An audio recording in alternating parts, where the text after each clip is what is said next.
A smile is the universal welcome. Good morning to all. I am immensely happy to welcome everybody for one day seminar. First, I would like to welcome our Managing Director, Dr. L. Maria Wilson, our Principal Ma'am, Dr.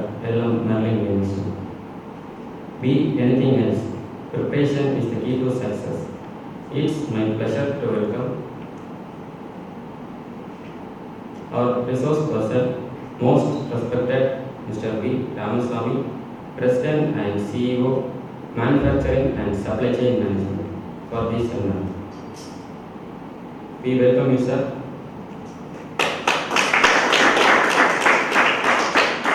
I would like to welcome respected HOD, faculty members, and my dear friends for this seminar. Once again, I welcome you all. Thank you. I hand over the session to Mr. Bhavin to introduce the resource person.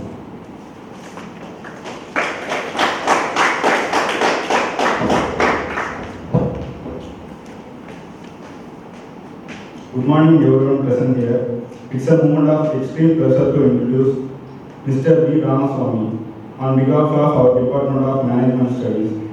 We welcome you, sir. Honored as one of the 10 most inspiring CEOs in India 2019. An annual recognition by CEO Insight in December 2019.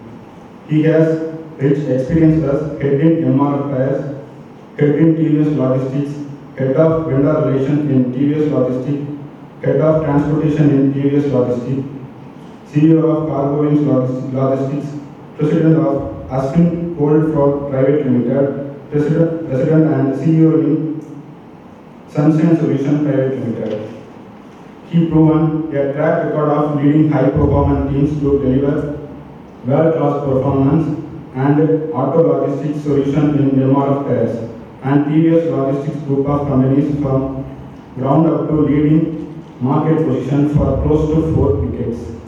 As the CEO, he transformed Cargo Wings Logistics Limited as the leading automobile transportation solution provider, growing the sales from 47 crore to 86 crore over 3 years. He also evaluated go-to-market strategies and enabled deep implementation of tech logistics in TVS Logistics and Cargo Wings Logistics led strategic initiative to nurture and grow vendor communities and internal business unit for overall value generation through technology-driven knowledge dissemination. As CEO of Cargo Wings and key customer of Ashok Leyland, he had the opportunity to advise ALIT team in the department of ILR portal to bring in the deep knowledge of customer and usage perspective, sharing his passion as mentor and advisor with 5 startups in the last 2 years in manufacturing, tech, logistics and supply chain. All of them have accelerated to the pace of enhancing value to the customers and ecosystem they are aligned with. 2 of them have become global players. We welcome you, sir. I hand over this session to our Honorable Chief Guest, Mr. V. Ramaswamy.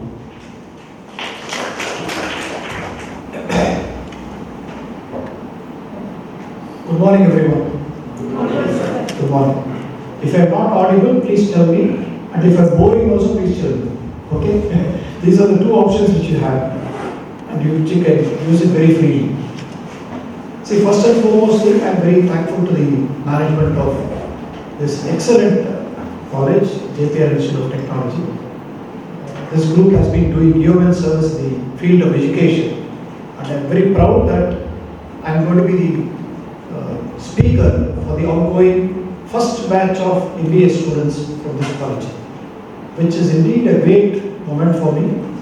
As someone who comes from the industry, and as someone who is trying to bridge the gap between what is being taught in colleges and what is actually required in the industry.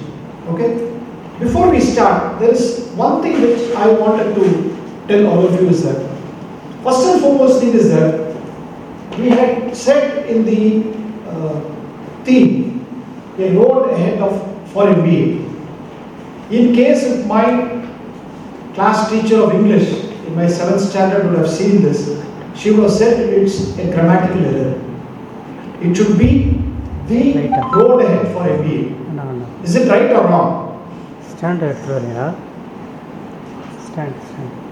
Now I will tell you, it is actually right. Because if we had mentioned this as the road for MBA, it would have only said about one single road after MBA. When we stated as a road for MBA, I am giving you an option where you can have more than one. That's the kind of thing which we are trying to do. Now when we talk about youth, especially the kind of youth whom I am seeing today, see, one good thing which has happened is 50% of the population of India presently, okay, are under the age of 25 years, which is exactly you. And 70% of the population of India, especially from 2019 to 2040, are going to be in the age group of 19 to 40 years. In the other sense that we are going to be very young India.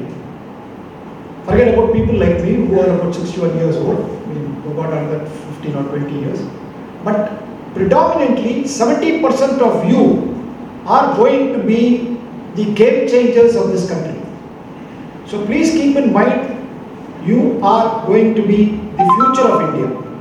Now when I am addressing the future of India, there are certain things which I should also keep in mind as a leader who comes before you to share his experiences, which I have undergone in about 40 years. Okay?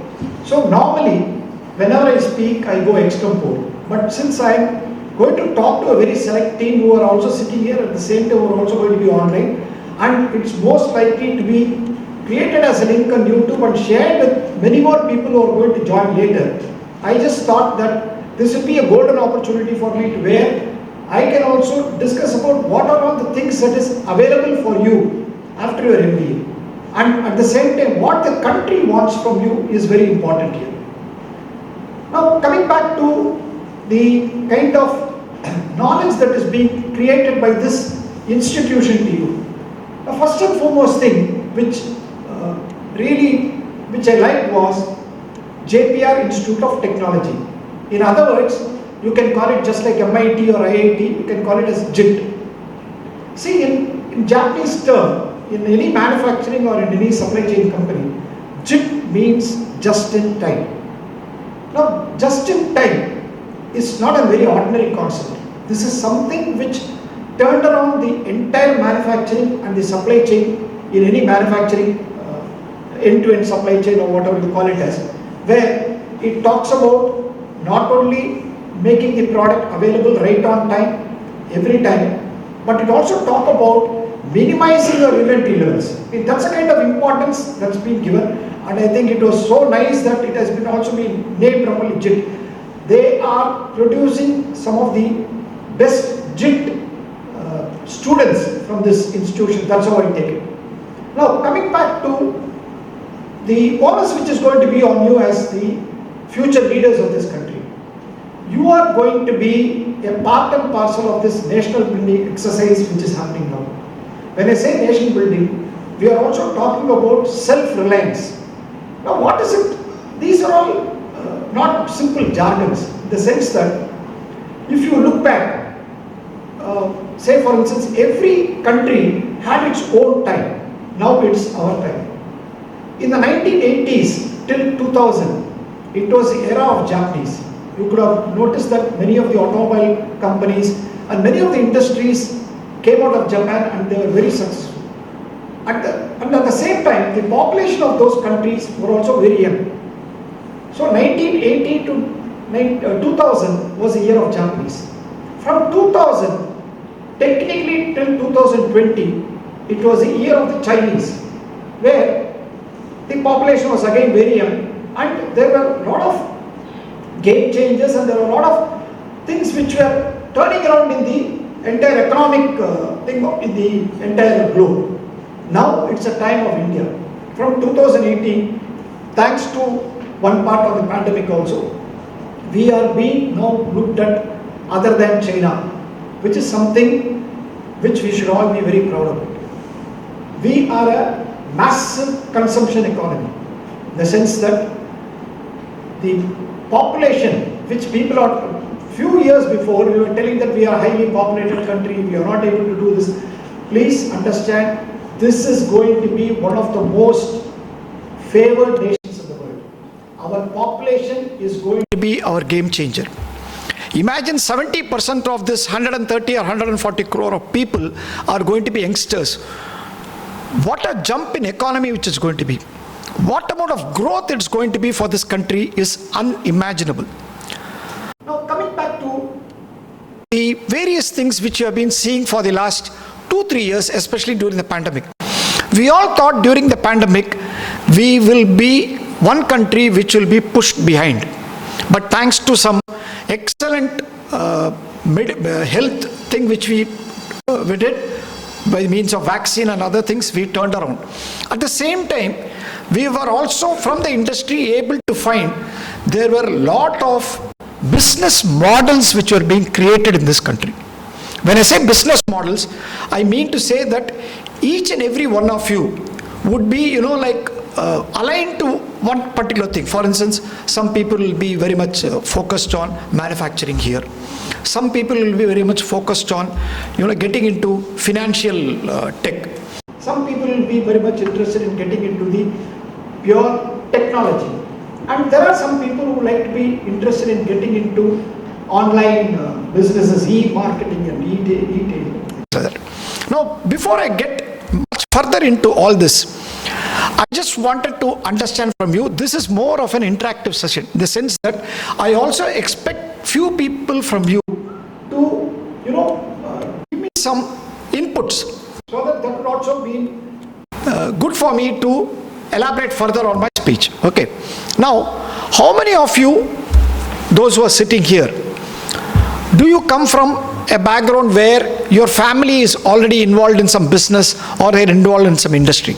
Your family owns an industry, or how many of you think that my father runs a business, so I have to go and look after business? Is there anybody specifically from in that kind of thing? No. Okay.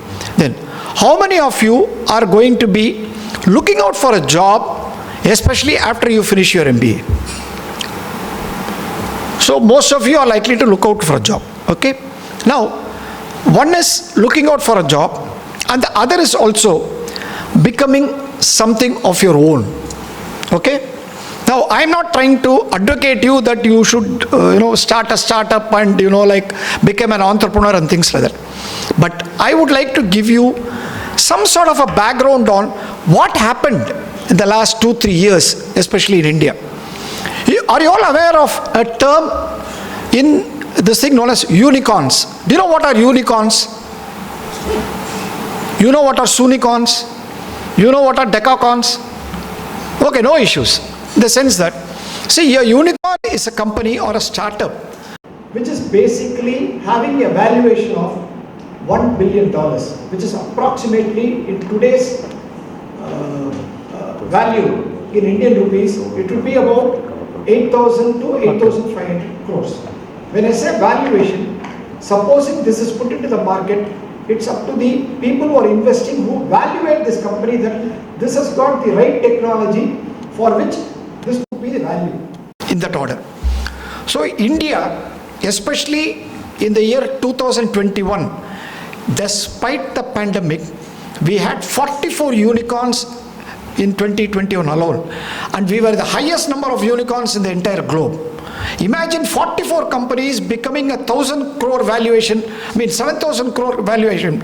That's a kind of this thing which happened.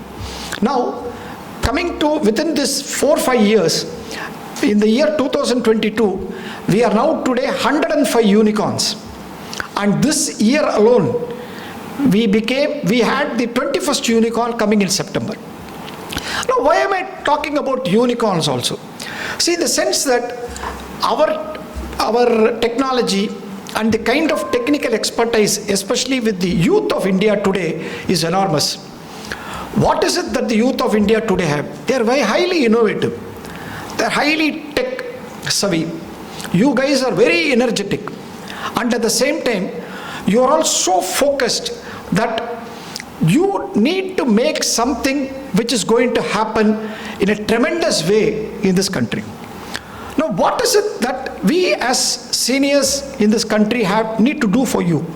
The only thing is that create platforms like this, talk to you people, try to understand what is it that you want, mentor you, take you the right path, and see that all of us succeed. Now, when you people succeed, the country succeeds. When the country succeeds, the entire globe succeeds. As everybody, if you have been going through the latest newspapers, every management, whether it is in India or throughout the globe, they keep telling that India's success story is going to be in this century until 2100. Why is it that everybody is so confident? It's only because of the excellent demography that we have, the young population that we have, the consumption, the pattern that we have. Now, this is one part. The second part is that we were an Asia mega power until 2018. Today, we are somebody who is going to overrun most of the economies in the world. A few years before, we were only the 10th largest economy in the world. Today, we are the 5th. And by statistics, people say that in another 2 to 3 years, we might become the 3rd largest economy in the world. That is the kind of growth that is happening immediately after the pandemic.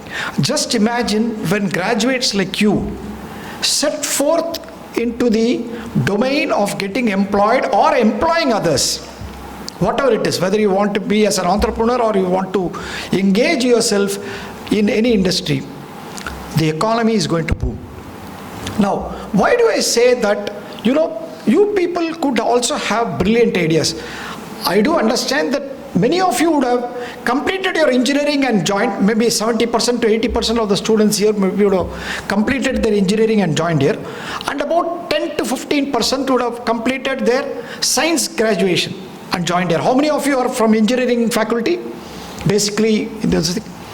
And what about others? You are also from science faculty, or what is it? Science or commerce? Commerce. Excellent. See, one of the biggest things is that there is a very good mixture of science, engineering and commerce faculty. Now, if you look at all these unicorns which has happened, fintech, in the sense that finance technology is something which has been the maximum number in the number of unicorns that has happened in this country. So there is a golden opportunity for people who are coming from a fintech background, in the sense that you come from a financial background. You need to make yourself available for people who are going to recruit from the financial side, especially with an MBA and a specialization of finance and something like that. This is going to be very useful for you. When you look at the engineering graduates who get into MBA, basically they are now got two options. One is with an engineering background, and the second is with their management background. If you take my case as an example, see, I finished my graduation in the year 1979-80. Okay, I did also my PG, and after finish my graduation, I wanted to actually become an MBBS doctor, and I tried my level best after my PUC. I didn't get. Then I tried after my degree, after doing my BSc chemistry, I didn't get.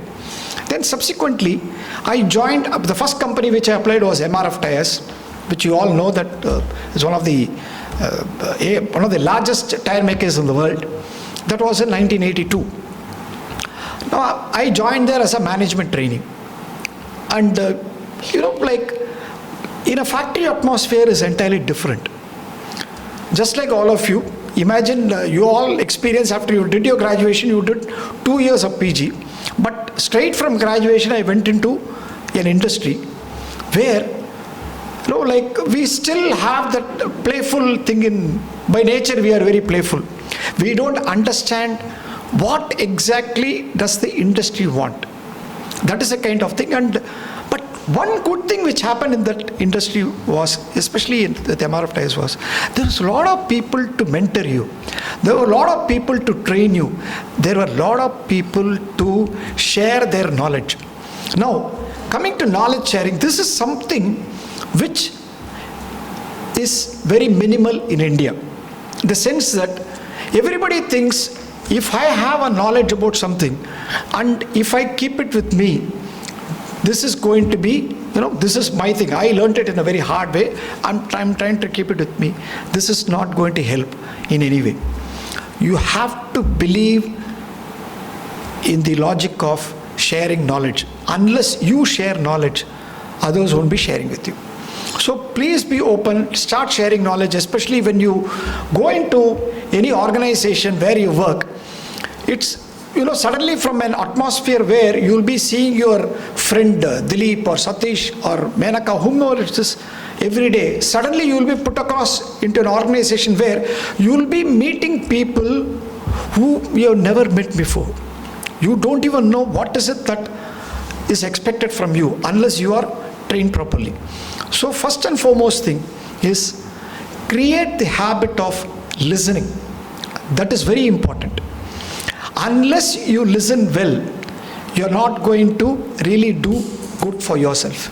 So create that attitude of listening well, then putting across your views. Because the more you listen, the more you are educating yourself. Just like in any university or in any college, for instance, if your lecturers are giving you a lecture, most of you would be keenly interested in trying to understand what is it that this professor is trying to teach me. What is it that I am trying to learn from them and things like that.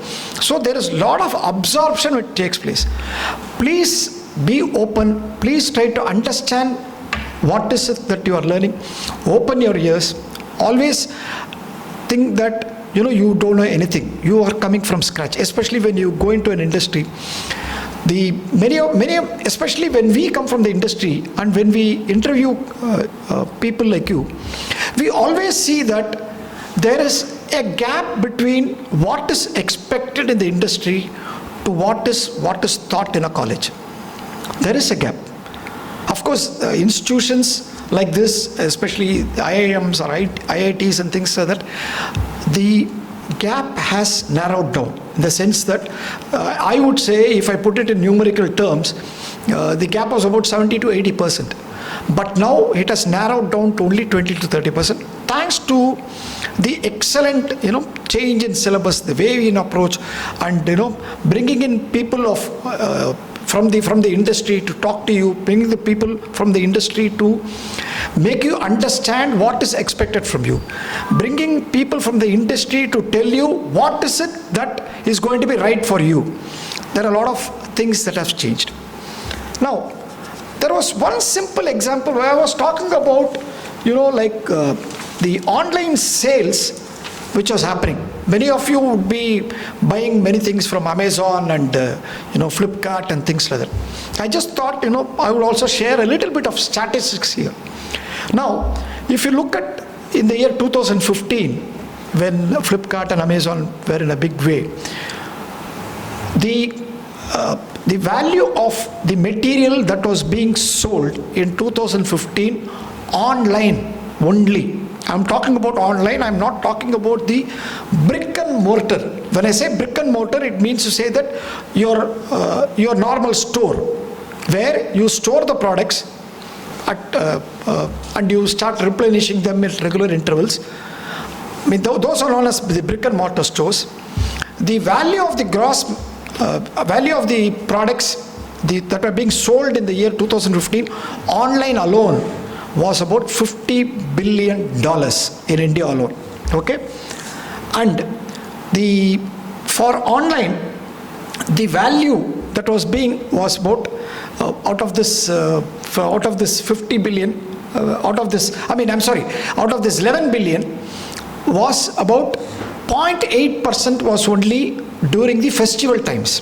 Why I am trying to tell you during the festival time? Because today if you switch on the TV, there is ad after ad on billion-dollar sales which has been going on by Flipkart, by your Amazon and things like that. Now in 2020, the online sales, in 2021, the online sales from 11 billion in 2015 has become 50.5 billion. It's nearly about 4.5 times. Imagine if pandemic would not have been there, this 50.5 billion would have been at least 60.5 billion. And what is it that people are expecting during this sale, during this 11 days, especially for these online? The festival sales is about 9.3 billion out of this 50 billion. You can imagine how online marketing, online sales has penetrated into the day-to-day thing in the Indian economy. Now imagine all other industries also. So what I was trying to give you is that basically an idea about what is it to be a part of the consumption economy. Now coming back to again to unicorns, because this is something which I thought I should emphasize on you. In the US, until last year, there are about 500 unicorns. Okay, this is again from a statistics which was published very recently. Out of that, the founders of these 500 unicorns were about 1,100 or somebody. Okay, 1,100 founders had found these 500 unicorns which were in the United States.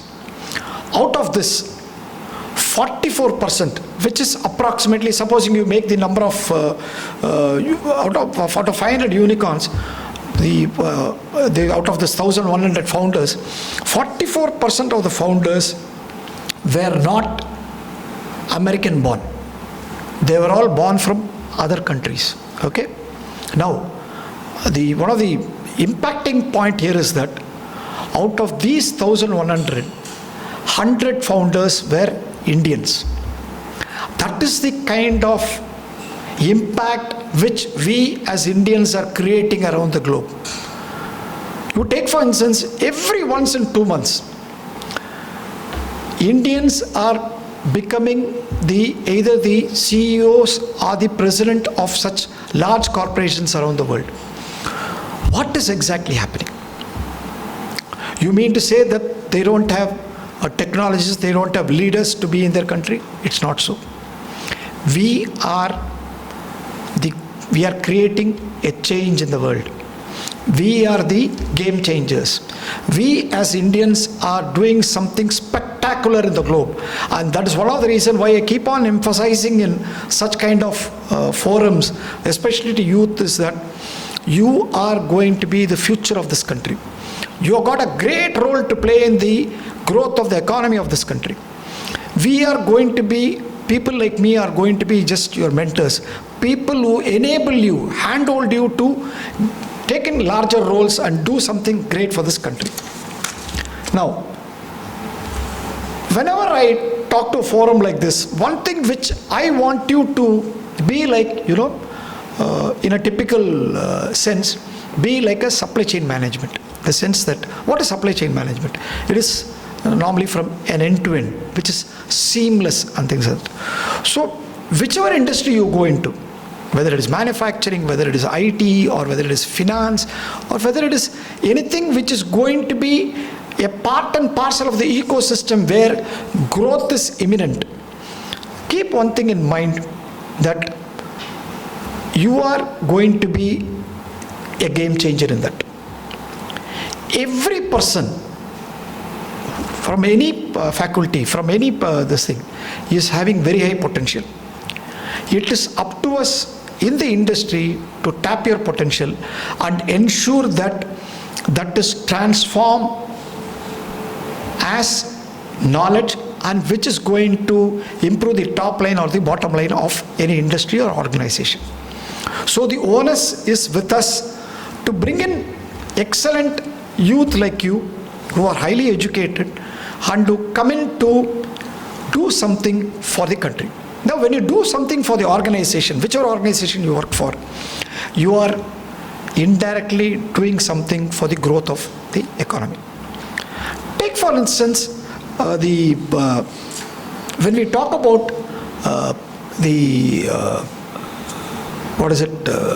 how is it that you think that I need to perform when I join an organization? That is what is the question to most of the youth here. The sense that, how is it that the organization looks at us? Like what is it that we need to do there once we join? Because you're all raw. you have in mind only what you have learned in the classrooms. The industry is something different. I would say you have to be very clear only about two things. Those two things become the fundamentals of your growth. Those two things become the fundamental of what is it that you want to become in your life. Those are commitment and communication.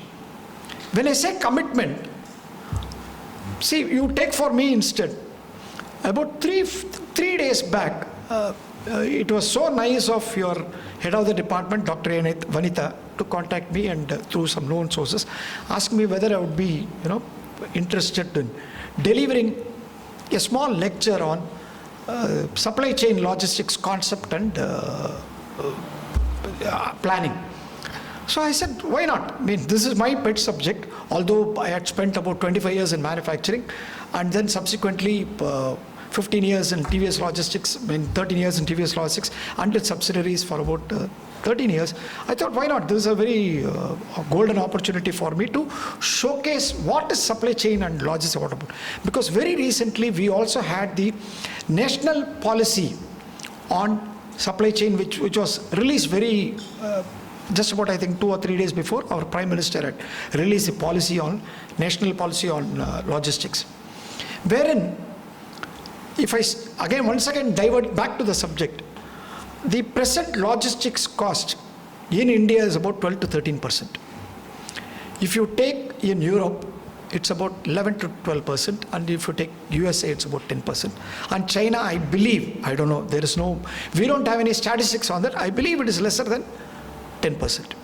Now, the idea of the national policy, which has been released very recently by our government, is to bring it down to a single figure in our country.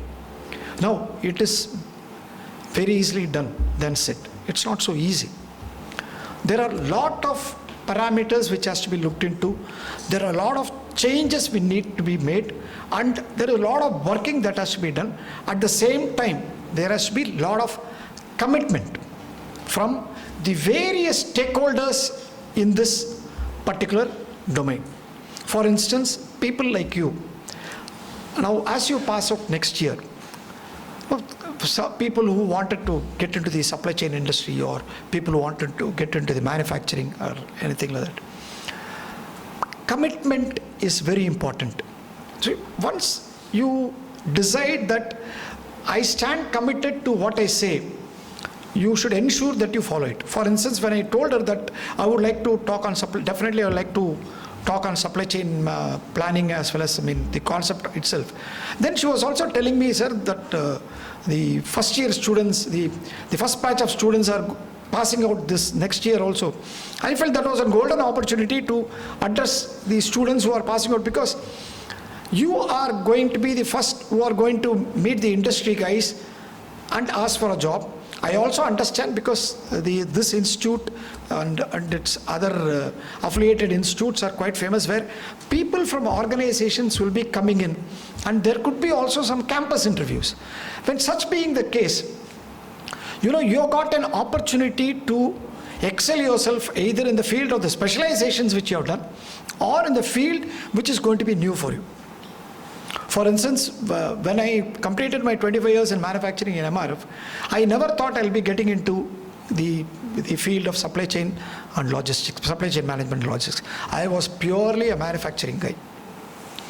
So I just thought, thanks to one of my senior managers, who was my mentor, and still he continues to be my mentor, he one day told me, you need to change. You need to understand there is something bigger for you, basically because you are more creative by nature. I took his views very seriously, and I approached TVS, and it was my good thing that I also got a job there, and it changed my entire thing. People at that age, at the age of 47, never will take a risk of changing their job after 25 years and trying to do something new. But I went and tried something new, and so far I have been fairly successful, I would say. But my mentor in MRF was right. I went on to become the CEO of a supply chain and logistics company, and later also a president of a manufacturing company. Now, it's all the commitment that you are going to have. I still remember I had a senior boss who was the president of the company when I joined in TVS Logistics. He used to literally spoon feed us on supply chain. He used to literally spoon feed us on logistics. At any given opportunity, he used to tell us what is it that is all about. Make us to sit in the edge of the chair and feel that there is something beyond which is to be learnt, and how successful we can continue to be in our careers. That was the kind of mentoring that we had, and that is the kind of thing which I expect you all when you join an organization. Please align yourself to somebody who's senior to you. Please align yourself to somebody who's willing to share knowledge. Learn from them. At the same time, see that you put it in practice. Mere learning and mere preaching will not help. Unless and until you put your thoughts, put your learnings into practice, you will not be successful. Now, having told about commitment, I was telling the one more term which is very important for you is communication. Now, when I talk about communication, the first thing which everybody talks about is that, especially when you join an organization and you are asked to attend some meetings and all, there should be more clarity in your thought. For instance, sometimes your ideas may not be very useful to the organization. Sometimes your ideas may be too much of the future that people may think that what is he trying to say. Sometimes your ideas may be some sort of a reinventing the wheel. Don't worry about that. I have gone through such kind of this. Absolutely no issues. Please be vocal. If you are given an opportunity, please be vocal. Tell your views. Who knows, you could be carrying a wonderful idea which the industry, which the company needs for a very long time. So be very clear about your thoughts. At the same time, if somebody says or puts you down saying that this idea is absurd, or in the sense that this idea doesn't work or things like that, I don't think any organization will say this idea is absurd, because everybody is a leader and they have come up a very small way to reach the top. So nobody would say this idea is absurd. They would say that, okay, this idea may not work now, this may work at a future time, but we'll definitely try to keep. Please start looking into how you can adapt that idea to the present circumstances at which your leader of the organization was trying to tell you. Always ensure that you start sharing such kind of things to your colleagues, your bosses, whenever you come across such kind of ideas. Now, when you start communicating, one good thing which happens is that your shyness goes away.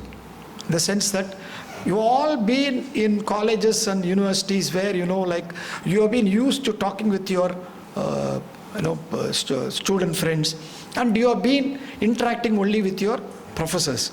Here is where there is somebody from the organization, there is somebody from the industry who definitely knows a bit more than you, would be expecting more from you, having specialized in that. At the same time, you should also be open to learn more from them. When such being the case, you should ensure that that your communication is clear. It is not necessary. Some people will say, sir, I'm not very good in English. I'm only fluent in Tamil. That's okay. That's not a problem at all. See, unless and until, I am very clear about one thing. Unless and until you are able to clearly communicate what you need to communicate, you don't need to worry about which language you do. As a matter of fact, many of our times, especially during the pandemic, we used to come across a lot of videos on WhatsApp whose language we never used to understand. But what they communicated by their actions, what they communicated by what was being written down was more than enough. So don't worry about those things. Those are all things which you can learn. It's not necessary that you should be an expert in English, you should be an expert in the language which they are. Everything will come by itself. Just don't worry about all this, and never have this complex that, if I go there, will I really succeed? I don't know this language. I don't know whether I'll be able to talk in Hindi very well. I don't know whether I'll be able to talk in Gujarati well. Why I'm trying to use other languages also is because supposing you get a job outside the state. So that again, you should be ready to accept, to learn other languages also. Knowing your mother tongue is the foremost important thing. That is very, very important. Knowing other languages will also take you to other places. This is what I am trying to communicate here. Now, when you do all this, one thing which keeps on coming back to you is that, now there is a question for all of you, in the sense that before I start off the next thing. Now, as I am talking to you, you are all listening. Okay? When I am talking, which language do you think I am thinking? Am I thinking in English? Am I thinking in my mother tongue, which is Tamil? Or am I thinking in a language which I can speak and write and read, Hindi? Which language do you think I am thinking? You take for yourself, supposing you are going to talk now, you are going to talk in Tamil, will you be thinking in Tamil or will you be thinking in English? Which language do you think will you be thinking? When you're supposing you're talking in English, will you be thinking in English or in Tamil? You can be free, don't worry, there's nothing right or wrong in this, okay? I want you to be interactive. Which language do you think you'll think when you are communicating something? Whether it is English or Tamil, whichever language, just don't worry about the language. Which language do you think you'll be thinking? So I'm talking in English now. Which language do you think I'll be thinking?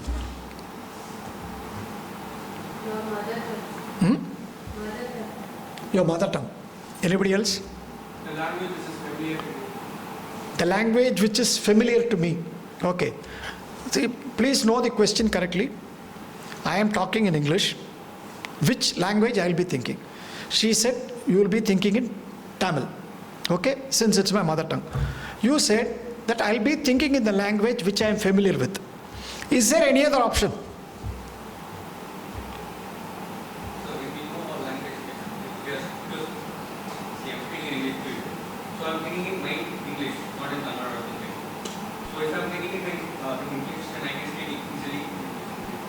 So you mean to say, when I am talking in English, you will also be thinking in English.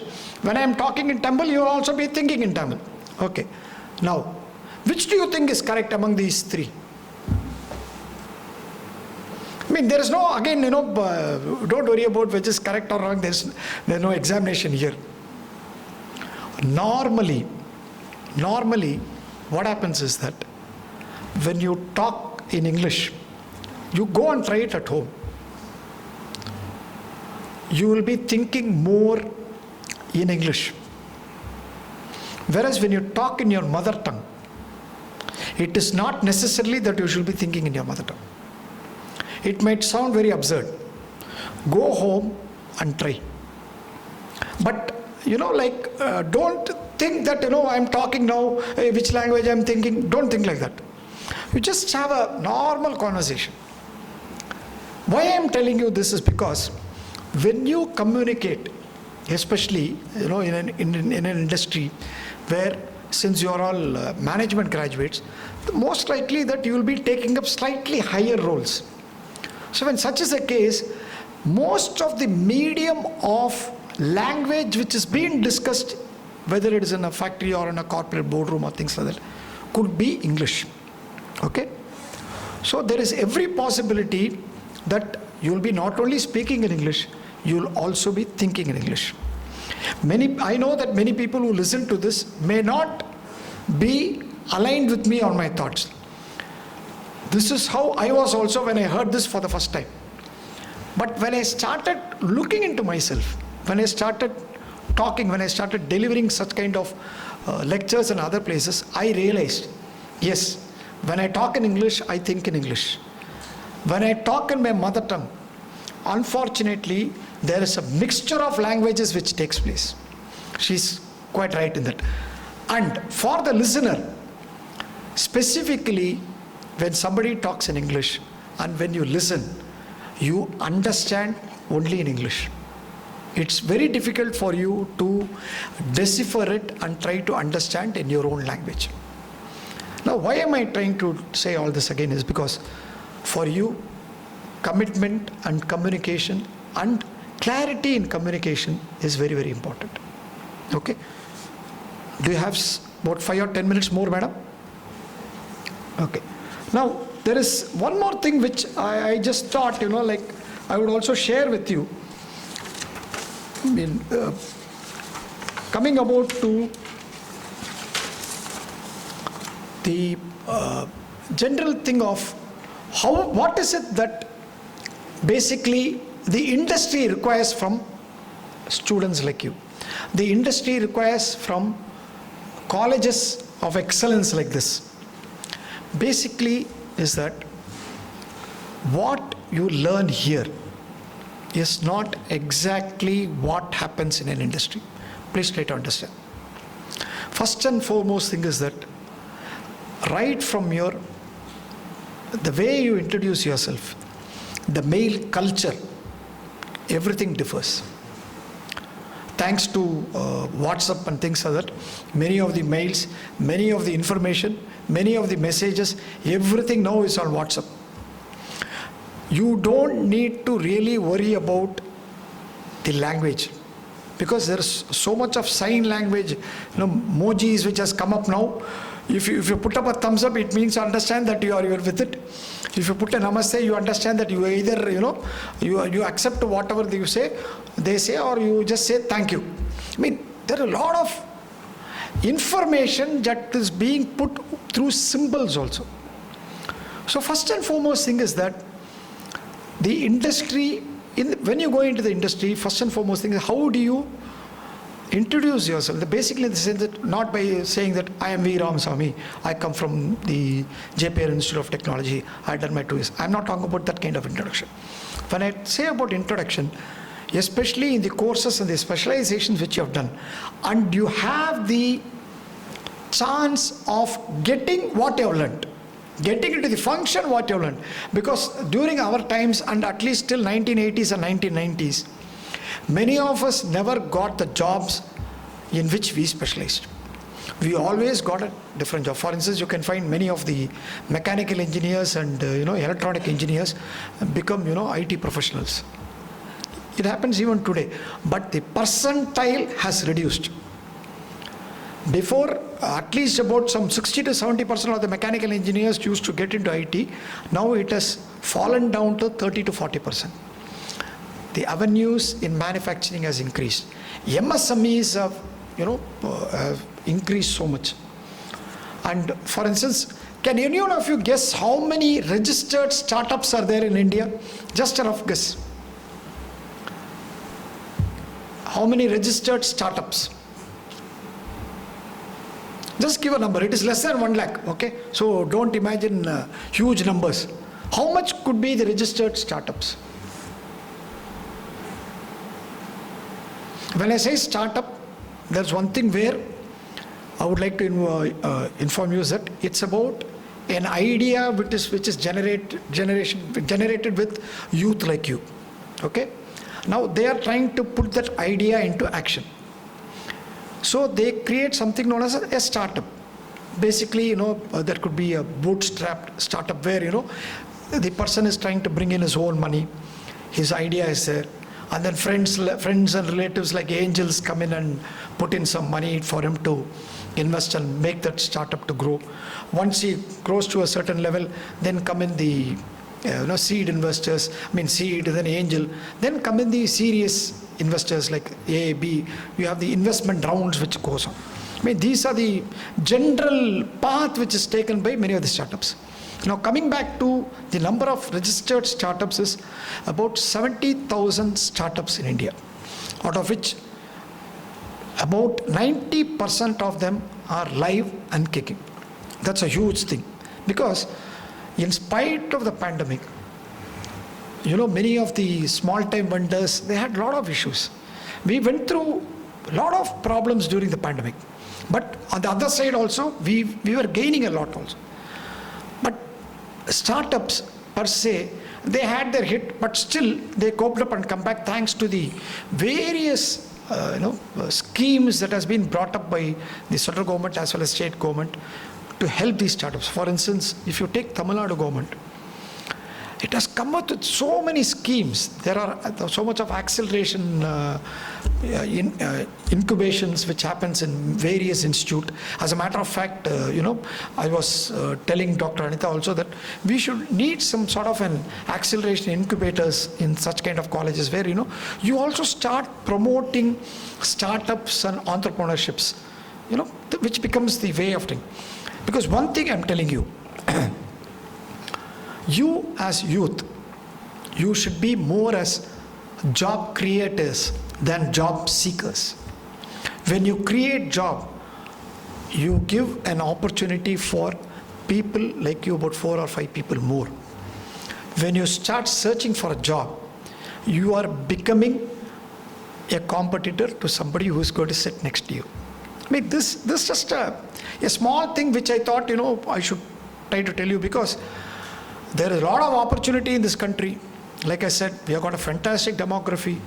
We have got so many industries coming up. Everybody wants to invest in India. Please try to understand. For instance, the 3rd richest man in the world today is an Indian. Until about 5 years, 10 years back, we were only in the 13th or 14th. The kind of growth that's up. We are not talking about, being that, okay, he is rich.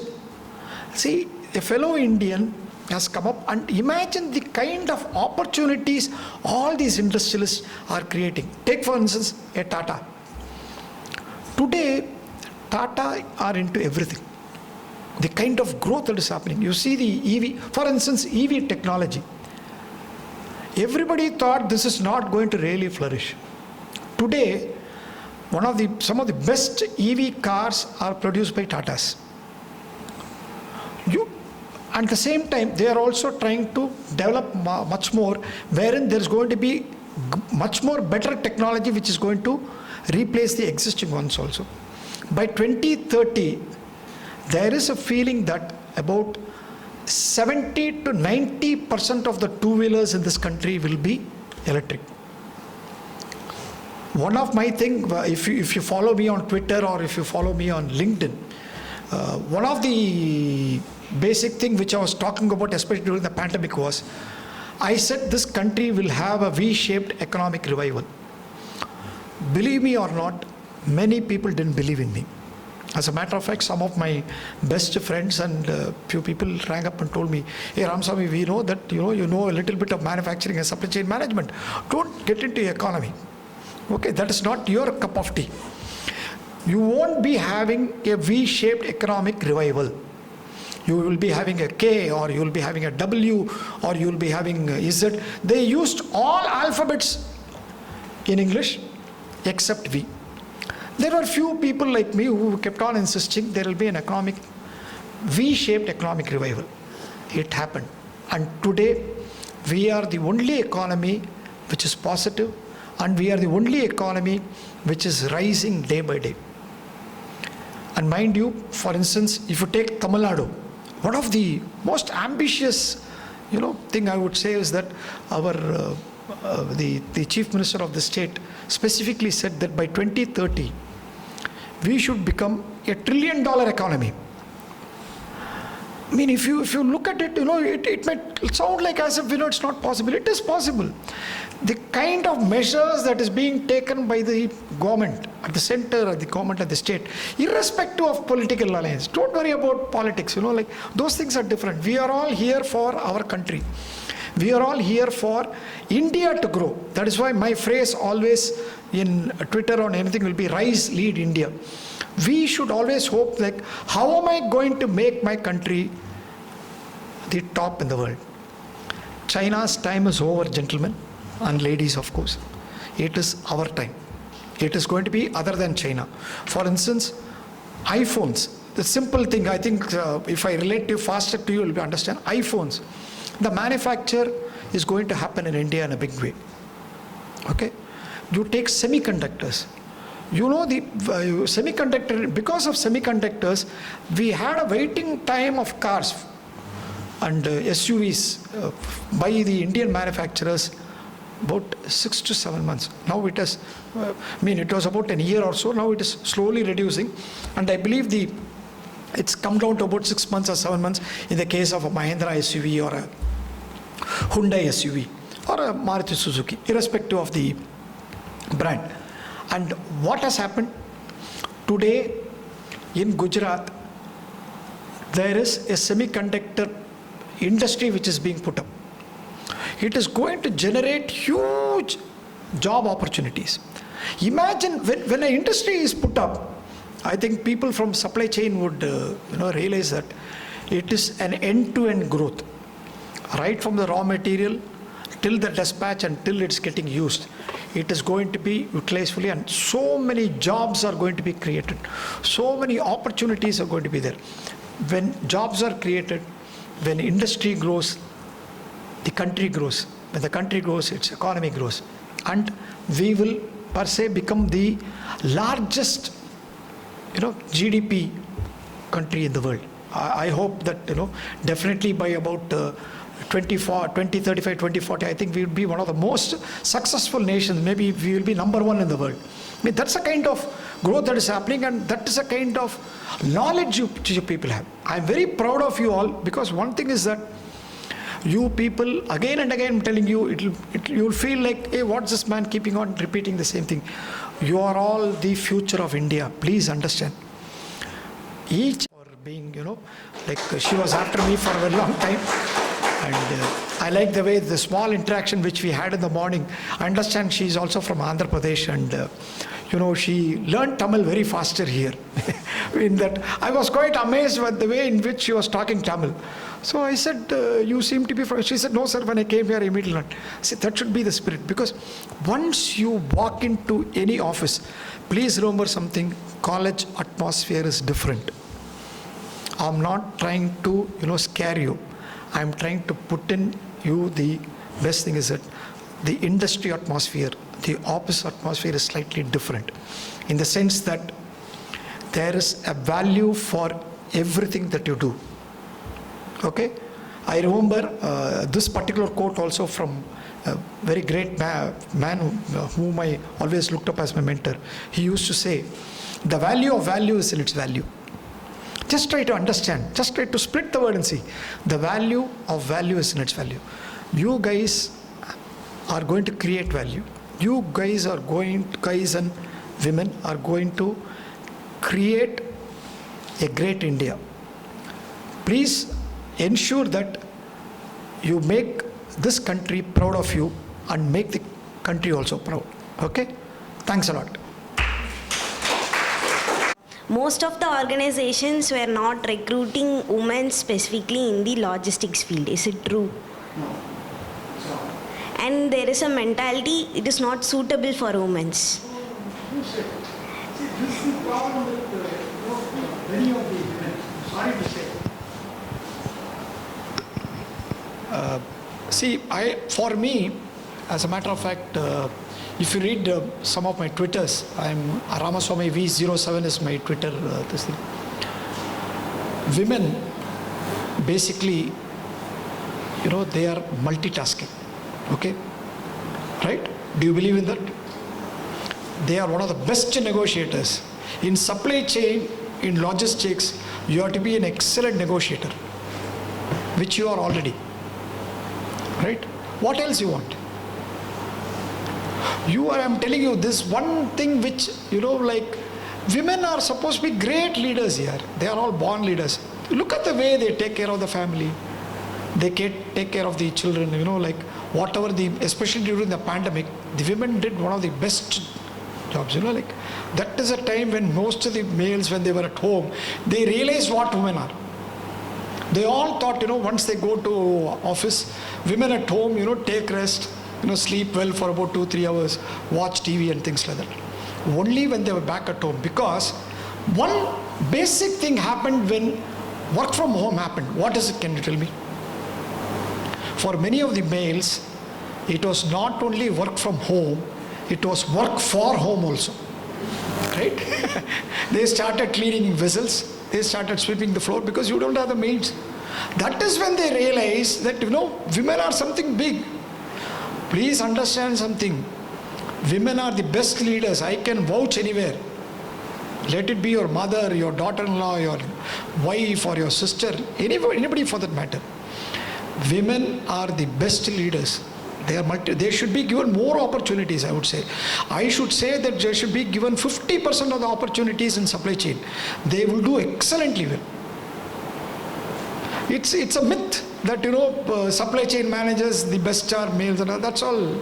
Those days are gone. Everything is digitized, right? There is no more haggling around on negotiations and, on trying to understand whether you give me that price or I give you that price. All those things are gone. Everything is available on WhatsApp, everything is available on phone. It's all digitized. There is an ERP software which is running, which is going to, give you all that is going to be wanted. Supply chain, I would say, the best suitable is for ladies, right? As a matter of fact, in Thailand, especially in the logistics thing, you will find the husband and wife, working together in the trucks which is moving.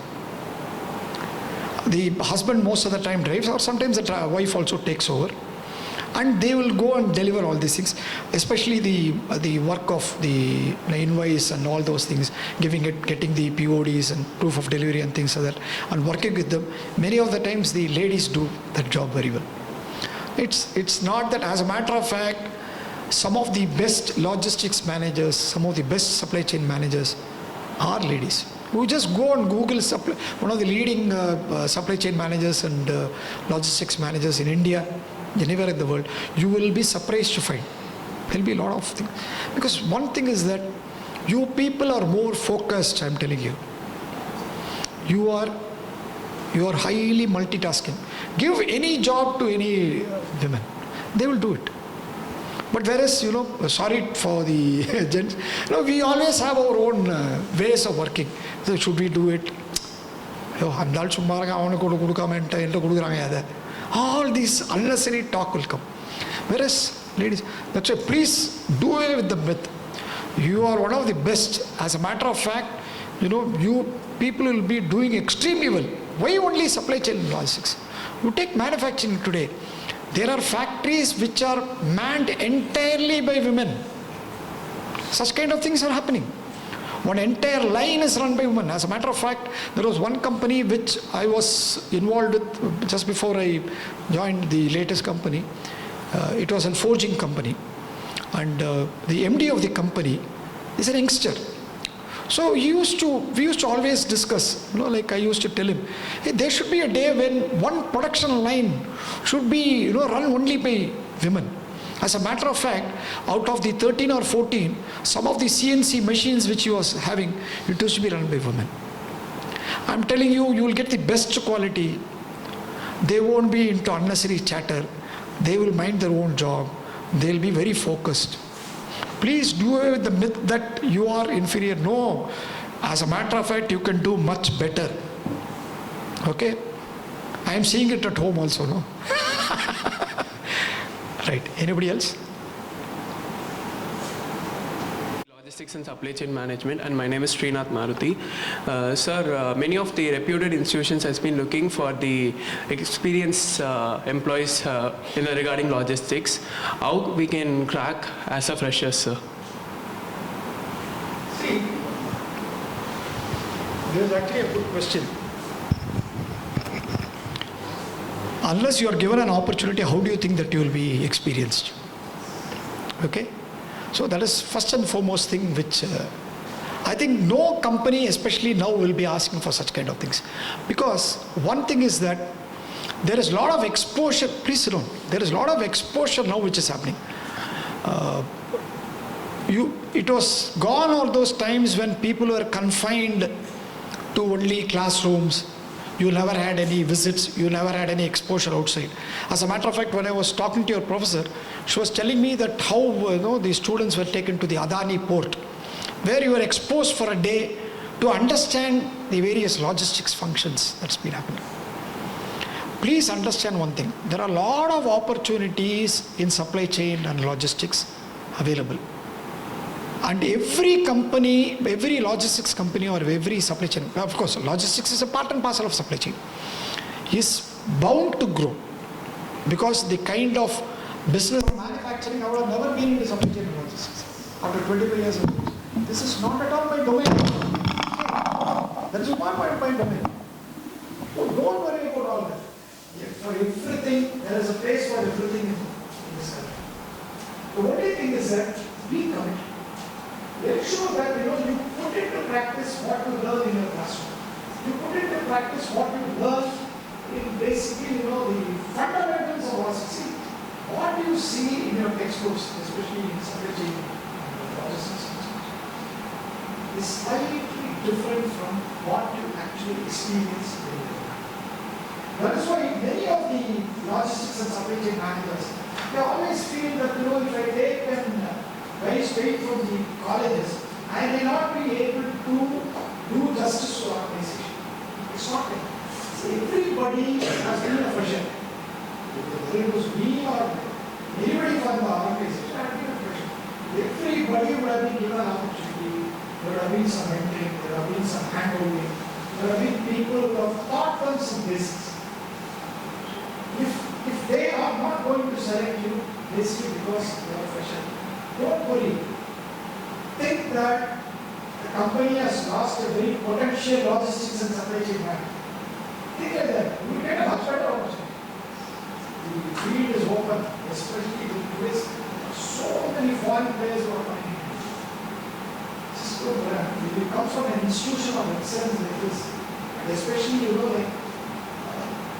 there you have created an aura of this is my specialization. You are not MBA, which is general. When you start specializing, you are trying to be the core of that. So it is much more easier for you to adapt and adopt what is required for you by the industry. So don't worry about all that.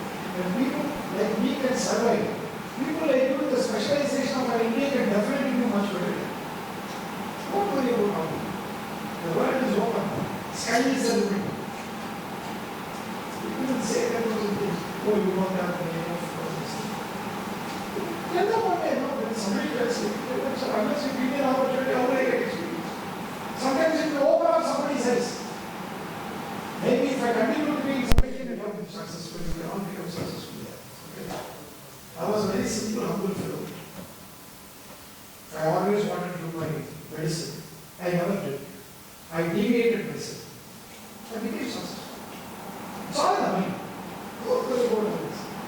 You can be very successful. The only thing is that be very honest. Be very sincere. Honesty, even today and always will be the best policy. People will say that those things.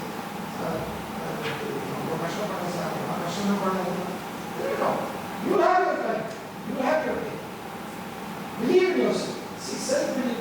As a matter of fact, some of your the timeline which you have for your college, which is excellent. I will add on to self-belief, self-realization.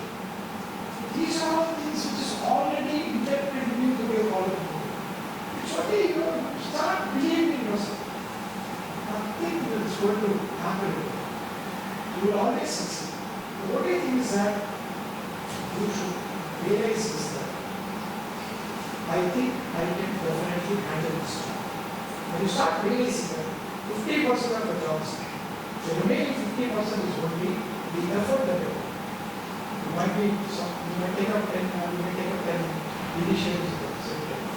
Always choose the low-hanging fruits. You know what? What do you understand the low-hanging fruits? Suppose you are walking inside an apple orchard. Now, which apple you will try to pick? The one which is hanging very near to you, low to you, or the one which is in the top of the tree for which you have to use a ladder or a crane? The one which is near to you. Start picking up. The same way is life. When you want to establish something in life, when you want to be successful in life, start doing the easiest things which you are capable of. But when you start doing all the easiest things, when you start becoming successful, automatically you will gain confidence to become able to raise the bar and you achieve much more benefits. Everybody has gone through it. I was also having a lot of this thing, what am I going to do, what is it, everybody is getting it out. Everything will be there. But don't worry, you will be safe.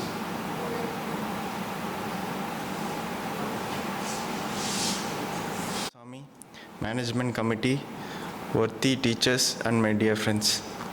It's my privilege to propose a vote of thanks speech and acknowledge the contribution of those who worked really hard to make this event happen. On behalf of our Department of Management Studies, I extend a really hearty vote of thanks to our chief guest, Mr. Ramaswamy, who spared valuable time from his busiest schedule to grace the occasion. Today we had an opportunity to hear your thoughts, and this will surely be going to encourage us in our future events. Your thoughts have enlightened our minds and have shown us a new path. My gratitude to all the speakers for gracing the occasion and sharing the opportunities today. I thank our well-wisher, Dr. Maria Wilson, Managing Director, and our Honorable Principal, Dr. L.M. Merlin Livingston.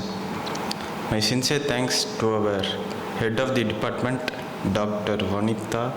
Next, I extend my gratitude towards the faculties and my dear friends. Once again, thank you all for your attention. Thank you.